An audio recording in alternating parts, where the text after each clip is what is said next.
As hockey coaches, we work in the world of motor learning. Motor learning being the process of acquiring and refining motor skills through practice and experience.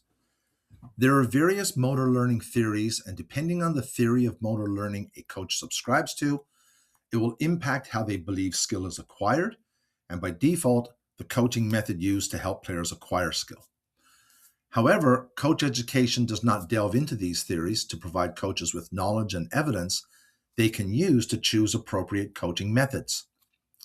In this podcast series on skill acquisition, I sit down with some of the leading proponents from academics and research, as well as the game of hockey, of a theory called ecological dynamics and nonlinear coaching methodologies. We try to unpack and clarify what ecological dynamics is and the benefits of coaching with nonlinear approaches.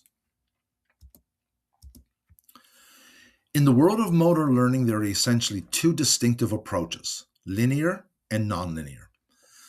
And the various motor learning theories typically fall into one of these two categories. On the linear approach side, it tends to be very coach-centered.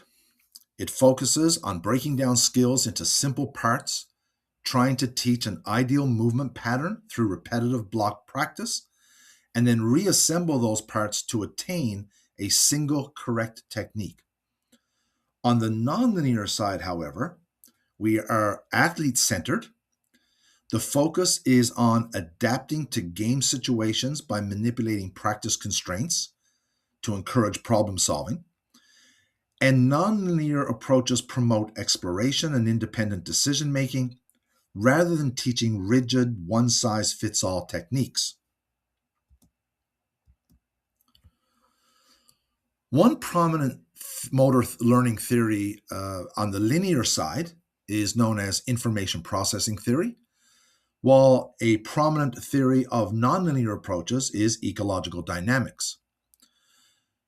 Information processing theory views skill as something that is stored in memory as mental models, and it can be retrieved within the game when required based on cues and triggers that the player picks up.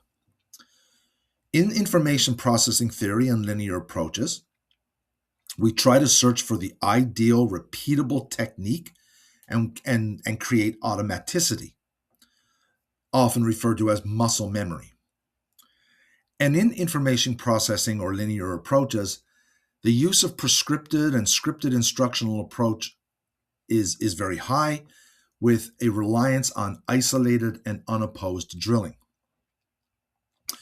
In ecological dynamics, skill is viewed as something not stored in memory, but rather as something that emerges from the interaction between the player, the task, and the environment.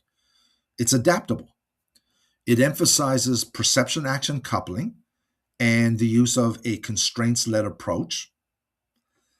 And it moves beyond unopposed isolated drills in favor of more game-representative practice environments where athletes are required to perceive information around them and, using that information, solve dynamic problems, and through that process, develop adaptable creative skill. Nonlinear theories like ecological dynamics are based on a set of core principles. Representative learning design is the process of designing practice to reflect the game environment, emphasizing information from the game and the challenges players will encounter in the game. In representative learning design, activities do not have to look exactly like the game.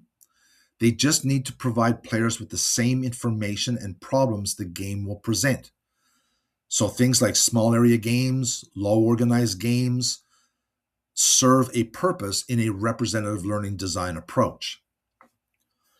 Constraint manipulation, or manipulation of constraints, within representative learning design activities, players will be presented with information from the game, just by the nature of the design of representative learning activities. This information comes from the task or activity, the environment, i.e. the ice, the rink, the lighting, the noise in the arena, and the players that are involved in the practice. Rather than scripting the player's actions and giving them solutions by telling them what to do, how to do it, when and where to do it, the coach can manipulate and change the information the players are being presented, and through that changing of information, guide the learning and encourage exploration. Functional variability. If I want players to learn to develop skilled solutions in a 1v1 scenario, then I have to present them with a wide variety of 1v1 scenarios so they are presented with as much game representative information from as many different perspectives as possible. This is what variability is. I just can't run 1v1 drills up and down opposite sides of the rink. I have to have a variety of 1v1 activities, presenting players with a variety of information, and then I need to be able to manipulate that information to create those activities as dynamically as possible. The game is ever changing. The game is dynamic and contains much variability. We need to mirror that variability in practice when working in nonlinear approaches. Focus of attention. Players can focus basically on one of two things. They can focus on what they are doing, their movements, or they can focus on achieving the outcome of the activity. Focusing on your movement is referred to as an internal focus, while focusing on the outcome is called an external focus. In nonlinear coaching, we aim to design activities that are outcome-based to allow players to have that external focus of attention. And an external focus of attention in practice helps with the transfer from practice to the game. Perception-action coupling. In the game of hockey, we refer to perception-action coupling as read and react. It's the principle of ensuring that practice activities require players to perceive information and use that information to select their action, or i.e. their skill, to solve a problem. From a skill development perspective, keeping perception and action coupled is beneficial and allows for greater transfer to the game.